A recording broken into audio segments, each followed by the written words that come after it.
हम लोगों ने जब पहला वीडियो चैनल पर डाला था तो उसमें पूरी टीम ने ये कमिटमेंट किया था कि जो भी आपको मॉक टेस्ट दिए जाएंगे उस मॉक टेस्ट का 2 दिन बाद उसका वीडियो दिया जाएगा एक्सप्लेन करके। तो जैसे एनटीपीसी का एक मॉक टेस्ट गया था, आप लोगों ने उस क्वेश्चन को बनाया होगा, उसके बाद ऑप्शनल आंसर उसके दिए गए, वो आपने चेक किया होगा, वेरीफाई किया होगा। तो अब इसका हम लोग एक्सप्लेनेशन दे रहे हैं आपको वीडियो के थ्रू। जैसे पहला क्वेश्चन था मैथ्स में, मैथ्स से ही स्टार्ट हुआ है कि एक निर्माता 10% प्रॉफिट लेता है, उसके बाद थोक विक्रेता 15% प्रॉफिट लेता है और विक्रेता 25% प्रॉफिट लेता है और उसका खुदरा मूल्य 1265 रुपए हो जाता है। 1265 रुपए उसका खुदरा मूल्य हो गया। ये कहलाता है passing goods one hand to other, मतलब निर्माता ने थोक विक्रेता को बेचा, थोक विक्रेता ने खुदरा विक्रेता को बेचा और खुदरा विक्रेता ने ग्राहक को बेचा। ये चीज है। तो निर्माता जितने में बेचेगा उतना में थोक विक्रेता खरीदेगा, थोक विक्रेता जितने में बेचेगा उतने में खुदरा विक्रेता खरीदेगा, खुदरा विक्रेता जितने में बेचेगा उतने में ग्राहक खरीदेगा। और खुदरा मूल्य दिया हुआ है, इसका मतलब कि ग्राहक इतने रुपए चुकाता है। तो निर्माता की लागत पूछा गया सवाल में, जो इस तरह से हम लोग कैलकुलेट कर लेंगे।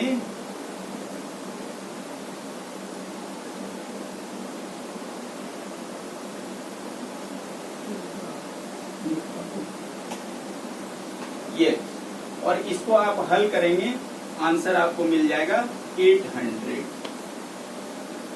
मैंने तरीका बता दिया, आप इसको रफ कर लो खुद ब खुद। ये कम्प्लीटली डिविजिबल नंबर है, ऊपर 100 है और यहाँ 5 है, तो 5 से डिविजिबल है। उसके बाद देखिए ये 11 से डिविजिबल है, आप कैंसिल कर सकते हो। 800 इसका आंसर आएगा। ये चीज है। क्वेश्चन नंबर 2 में दिया हुआ है, नेक्स्ट क्वेश्चन है, अनिल और सुनील की यात्रा का अनुपात दिया हुआ है 2:3, मतलब ये है उसकी स्पीड, गति का अनुपात। तो हम लोग को पता है कि ये अगर गति है तो समय का अनुपात इसका इनवर्स होता है, तो 3:2 हो जाएगा। उसके बाद उस दूरी को तय करने के समय का अंतर 10 मिनट, इसका मतलब कि अनिल को जो समय लग रहा है वो लग रहा है 30 मिनट। 30 मिनट उसको समय लग रहा है, जबकि उसकी गति यहाँ पर हम लोग 2 देखेंगे, 2 है। बोला गया कि अनिल की गति दुगुनी कर दी जाए। अनिल की गति दुगुनी कर दी जाए, तो जब अनिल की गति दुगुनी कर दी जाएगी तो उसका समय आधा हो जाएगा। तो इस समय को आधा कर दीजिए, आंसर आ गया 15 मिनट। क्वेश्चन नंबर 3, वर्ग का परिमाप और समबाहु त्रिभुज का परिमाप बराबर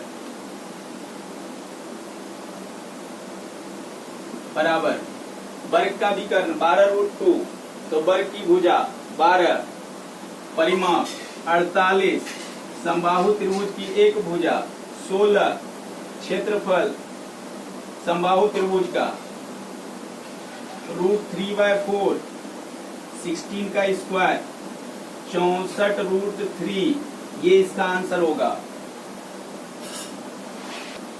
एक वृत्ताकार पथ को अमित, सुचेता तथा नीति 18, 24 और 32 सेकेंड में पूरा करता है। कितने समय बाद सभी मिलेंगे? 18, 24 और 32 का एलसीएम 288, 288 सेकेंड। ऑप्शन भी आपका सेकेंड में है दिया हुआ, 288 second answer. Next question, Rahul, Manish और सुरेश की औसत आयु 63 वर्ष, आयु का योग 63 × 3, 189 वर्ष। ये कंडीशन दिया हुआ है कि राहुल सुरेश से 7 वर्ष छोटा और मनीष से 10 वर्ष बड़ा। इसको हम लोग एक सिंगल वेरिएबल टाइप में चेंज कर लिए कि राहुल के जगह पर हम लोग पुट कर दिए सुरेश की आयु में 7 वर्ष कम, सुरेश की आयु से 7 वर्ष कम है, तो सुरेश की आयु से 7 वर्ष कम यहाँ रख दिए। अब देखिए मनीष से अगर इसकी तुलना करें तो 10 इधर आके घट जाएगा, तो सुरेश की आयु से 17 वर्ष कम हो जाएगा और सुरेश की आयु, इस तरह से हम लोग सुरेश की आयु निकाल लिए 71 वर्ष और मनीष की आयु बतानी है साथ में, तो मनीष की आयु यहाँ निकाल लेंगे। सुरेश में से 17 कम करना है, 71 में से 17 घटा दिए 54 वर्ष। इन दोनों की आयु का योग 71 जोड़ 54 बराबर 125 वर्ष। इस सवाल का आंसर आ गया। ऐसे कर लेंगे। वर्ग का क्षेत्रफल, तो वर्ग की भुजा, वर्ग का क्षेत्रफल दिया हुआ 1024, वर्ग की भुजा 1024 का वर्गमूल 32 सेंटीमीटर, आयत की लंबाई इसका 2 गुना 64 सेंटीमीटर, चौड़ाई 20 सेंटीमीटर कम 12 centimetre, ratio length is to breadth 64:12 16:5, 12 centimetre कम 20 सेंटीमीटर 60:5। नेक्स्ट क्वेश्चन देखते हैं। श्वेता के पास 2 रुपए और 5 रुपए के सिक्कों की संख्या का अनुपात 6 संबंधी 11 6:11। यदि 5 रुपए के सिक्कों की संख्या आधी कर दी जाए, ये 6x ले लीजिए, ये 11x ले लीजिए, इसको आधी कर दिया गया तो अपॉन 2, तो 395 रुपए है इंटू 2, इसका वैल्यू प्लस इसका वैल्यू बराबर 395। 24x plus 55x 395 into 2, x is equals to 395 into 2 upon 79। 5 times cancel, 5 2 जा 10, x का वैल्यू 10 और x का वैल्यू 10, तो 2 रुपए के सिक्कों की संख्या 6x, तो 6 गुने 10 बराबर 7।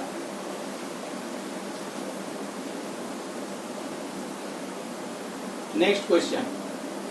2 रेलगाड़ी समानांतर रेल पटरी पर 46 किलोमीटर प्रति घंटा 36 किलोमीटर प्रति घंटा के चाल से एक ही दिशा में चल रही है। तेज चाल वाली रेलगाड़ी धीमी चाल वाली रेलगाड़ी को 72 सेकेंड में पार करती है, तो प्रत्येक की लंबाई ज्ञात करें।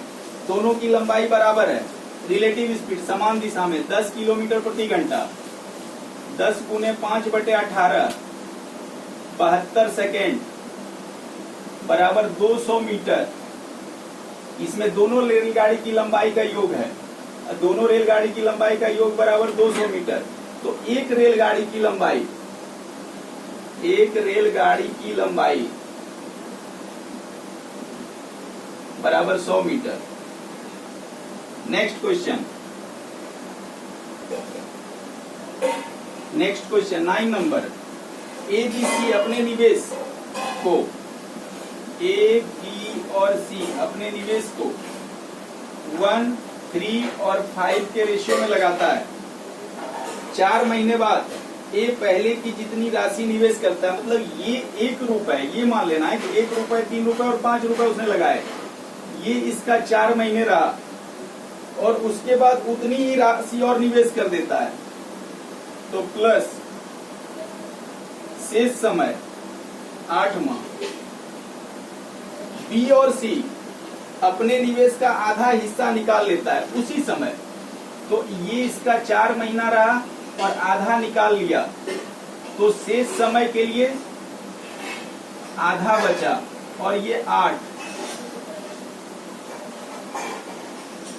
सी का निवेश 5 और इसके लिए 4 माह और फिर आधा समय। हल करते हैं। 20:24 और 40, 5, 6 और 10 का रेशियो। नेक्स्ट क्वेश्चन, 45 रुपए में बेचा गया 10% बट्टा देकर, आफ्टर 10% डिस्काउंट 45 रुपए में बेचा गया। इसका मतलब कि मार्क प्राइस 50 रुपए और इस 45 रुपए में बेचकर 50% लाभ हुआ। इसका मतलब कॉस्ट प्राइस 30 रुपए। यदि कोई बट्टा नहीं दिया जाता तो परसेंटेज प्रॉफिट, प्रतिशत लाभ 20/30 गुने 100 हल करेंगे 66 and 2/3%। ये इसका आंसर। नेक्स्ट क्वेश्चन, एक व्यक्ति 2523 रुपए को अपने दो पुत्र सोनू और श्याम, तो ये मान लिया कि सोनू को उसने x रुपए दिए और श्याम को उसने y रुपए दिए। ये x रुपए 3 वर्ष के लिए रहा 5% की दर से, तो कितना हो जाएगा चक्रवृद्धि ब्याज। और ये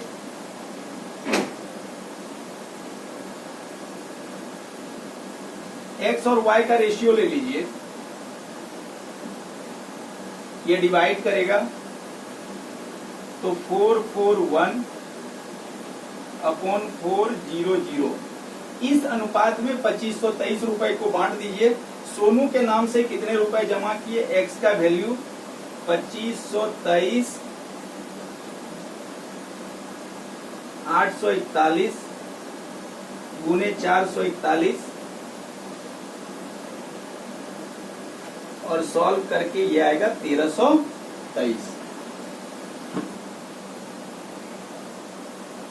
नेक्स्ट क्वेश्चन, PQR किसी काम को 30, 50 और 40 दिनों में पूरा करता है। उसकी प्रतिदिन की मजदूरी का अनुपात 4, 3 और 2 है। P 120 रुपए पाता है तो Q 150 रुपए पाएगा। ये इसका आंसर। नेक्स्ट क्वेश्चन, 45 किलोमीटर प्रति घंटा की गति से जाता है और 14 मिनट देरी से पहुंचता है। गति को 5 किलोमीटर प्रति घंटा बढ़ा दिया तो 8 मिनट देरी होती है। इसका डायरेक्ट फॉर्मूला होता है गतियों का गुणनफल बटे गतियों का अंतर गुने समय का अंतर आवर में। हल करने पर 45 किलोमीटर। नेक्स्ट क्वेश्चन, 75% छात्र गणित में, 60% छात्र साइंस में उत्तीर्ण हुए, 19% छात्र दोनों विषयों में फेल किए, अनुत्तीर्ण हुए। तो दोनों विषयों में उत्तीर्ण होने वाले का प्रतिशत 19 + 35, इसका मतलब 54% दोनों विषयों में उत्तीर्ण हुए। इन दोनों का सम लेंगे, 100 उसमें माइनस कर देंगे, जो अंतर आएगा वो इसमें प्लस कर देंगे, तो दोनों विषयों में फेल के पास के प्रतिशत निकल जाएंगे। तो 54% बराबर 972, 100%। कुल परीक्षार्थी 1800।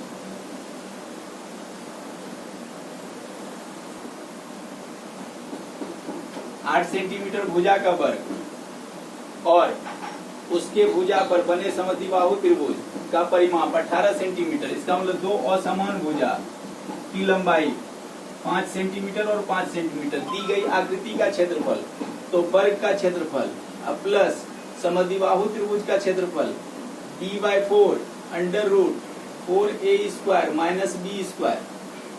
a वर्ग का क्षेत्रफल 64, b/4, b का मतलब असमान भुजा, तो 2, 4 into 25 minus 64, 64 plus 2 into 6 equal to 76 centimetre square. सही। इसके बाद 17 to 21 बार ग्राफ से क्वेश्चंस हैं।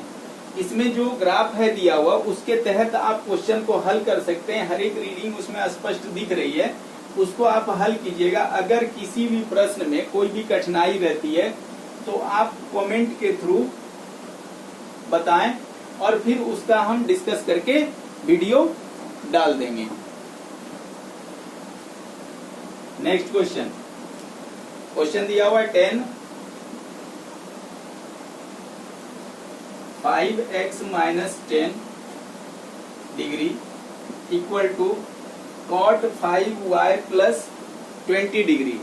cot 5y प्लस 20 डिग्री को हम लोग इस तरह से लिख सकते हैं 10 90 माइनस 5y प्लस 20 डिग्री। ये फॉर्मूला होता है 10 90 degree minus theta equal to cot theta. 5x minus 10 degree equal to 90 minus 5y minus 20. Solving we get x plus y equal to 16 degree. 23rd number question. Question कह रहा है a plus b plus c equal to 1।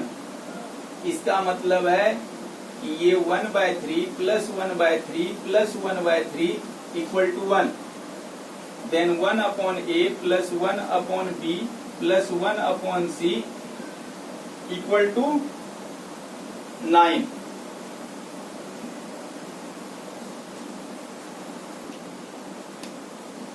इक्कीस से 51 तक की सभी सम संख्याओं का योग, तो 50 तक प्रथम 25 सम संख्याएं जिसका योग 25 गुने 26 और 21 तक ये प्रथम 10 सम संख्याएं, तो प्रथम 10 सम संख्याओं का योग 10 गुने 11 540। नेक्स्ट क्वेश्चन, 48 डिग्री का रेडियन में मान, तो 48 into pi upon 180।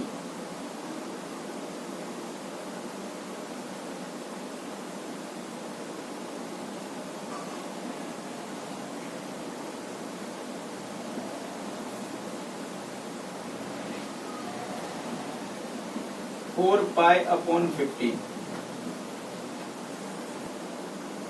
Next question, 5% वार्षिक ब्याज की दर से 3 गुनी हो जाती है, तो समय 200/5 बराबर 40 वर्ष। उतने ही समय में 6 गुनी हो जाएगी, कितने प्रतिशत की दर से?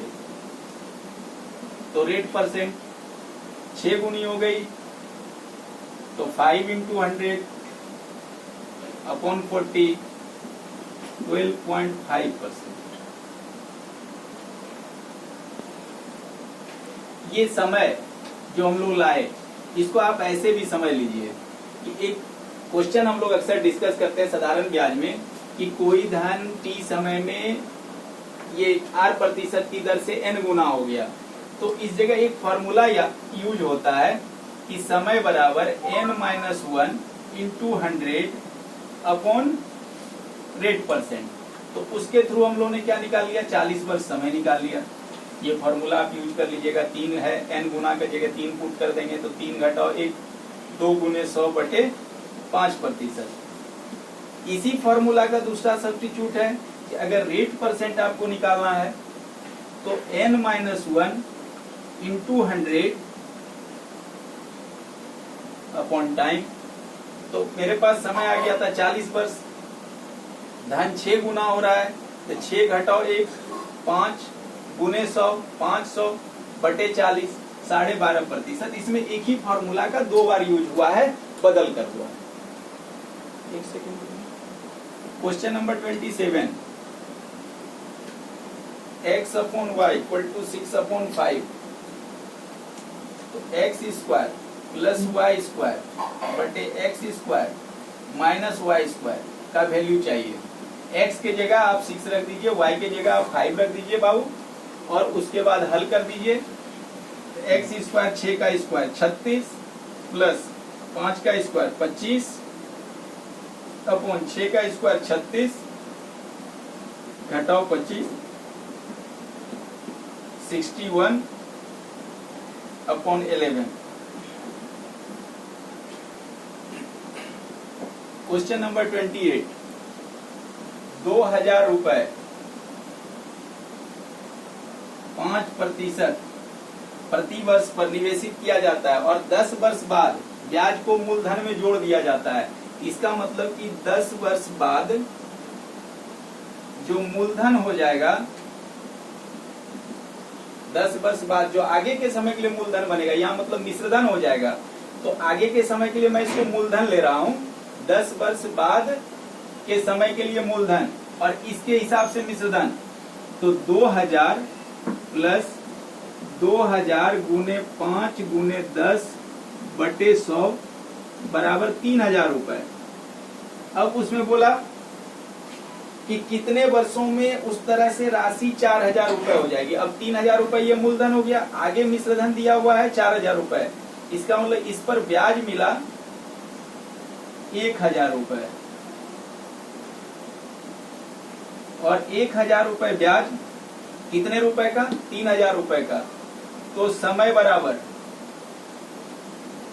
ब्याज गुने 100 बटे 3000 गुने 5।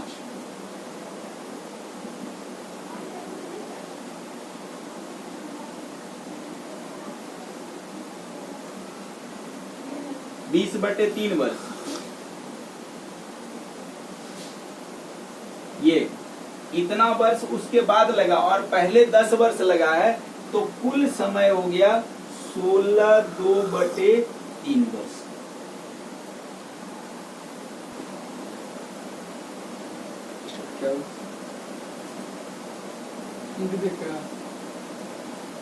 नेक्स्ट क्वेश्चन, 60% अंक पाए इतिहास और गणित में मिलाकर।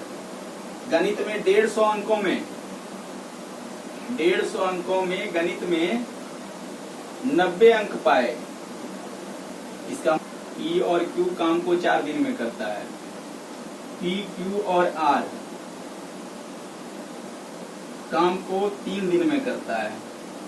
और एक कंडीशन बीच में और दिया होता है कि Q और R मिलकर काम को 6 दिन में करता है। इसकी मदद से अगर हम लोग कैलकुलेट करें, इसको इसमें माइनस करें, तो P प्लस Q अगर हटा दिया जाए, P और Q मिलकर काम कर रहा है 4 दिन में, एलसीएम 12, 4 और 3 माइनस करके डिवाइड करेंगे, तो R को काम करने में लगा समय 12 दिन। R को काम करने में लगा समय 12 दिन। उसी तरह से इससे हल कर लेंगे कि Q और R मिलकर 6 दिन में करता है, P, Q और R मिलकर 3 दिन में करता है। तो ये याद रखिएगा कि ये दोनों एक दूसरे से रिलेटेड है। ये 3 दिन में कर रहा है और ये 6 दिन में कर रहा है, 2 आदमी मिलकर। इसका मतलब कि जो आदमी छूट रहा है वह भी उस काम को 6 दिन में कर रहा है, क्योंकि 2 बराबर दिनों में काम करने वाले समूह जब साथ में काम करेंगे तो काम करने का समय आधा हो जाएगा। तो P को काम करने में लगा समय हो जाएगा 6 दिन। अब दोनों मिलकर काम कर रहा है, P और R। एक चीज और यहाँ बताना चाहूंगा कि जब कोई भी 2 व्यक्ति मिलकर काम करेगा और उसके अकेले काम करने का समय एक दूसरे का दुगुना हो, तो मिलकर काम करने में लगा समय बड़े वाले का 1/3 होता है। हल भी कर लेते हैं। एलसीएम 12, 1, 2, तो P और R मिलकर काम को 4 दिन में करेंगे। एक क्वेश्चन 16 नंबर बीच में स्किप कर गया था, जो ये है, एक फिगर दिया हुआ है, ए बी सी डी और ई। इसमें और भी कुछ वैल्यू दिया हुआ है, ये भी दिया हुआ साथ में कि ए बी और सी डी पैरेलल है। एक एंगल का वैल्यू दिया हुआ है कि बी ई डी 25 डिग्री है, ये एंगल 25 डिग्री है। एक्स का वैल्यू पूछा गया है। अगर यहां से एक इमेजिनरी लाइन प्रोड्यूस कर दिया जाए तो ये एंगल और ये एंगल आपस में बराबर हो जाएगा। तो इस एंगल का वैल्यू हो गया, इसको हम लोग एक वैल्यू इमेजिन कर लेते हैं कि ये m है, तो एंगल DME बराबर हो जाएगा 100 डिग्री। ये वैल्यू यहाँ 100 डिग्री दिया हुआ है हम लोग को, 100 डिग्री। ये ट्रायंगल ये 25 डिग्री, ये 100 डिग्री, ये 25 डिग्री, तो ये एंगल निकल जाएगा। एंगल MDE बराबर 180 degree minus 100 degree minus 25 degree, 125, 55 degree. ये 55 डिग्री। अब ये एक सीधी रेखा है तो ये एक स्ट्रेट लाइन एंगल फॉर्म होगा जिसमें ये 55 डिग्री घट जाएगा और इस एंगल का वैल्यू हो जाएगा। तो एंगल D मतलब एंगल CDE जो x दिया हुआ है 180 degree minus 55 degree equal to 125 degree. इसमें अगर किसी भी, अब ये कैलकुलेट करके हम लोगों ने इस सवाल को समझ लिया। इसका एक थ्योरम यूज होता है कि किसी भी त्रिभुज की भुजा को बढ़ाने पर, जैसे ये एक त्रिभुज बन गया यहाँ और इस त्रिभुज, इसको मूल त्रिभुज बना लिया जाए और इसकी भुजा को ऊपर बढ़ा दिया गया जो पहले से दिया हुआ था।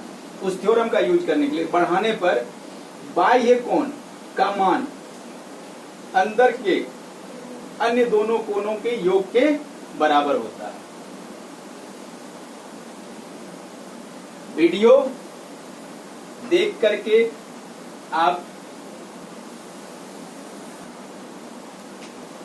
ये डाउट क्लियरेंस का वीडियो था।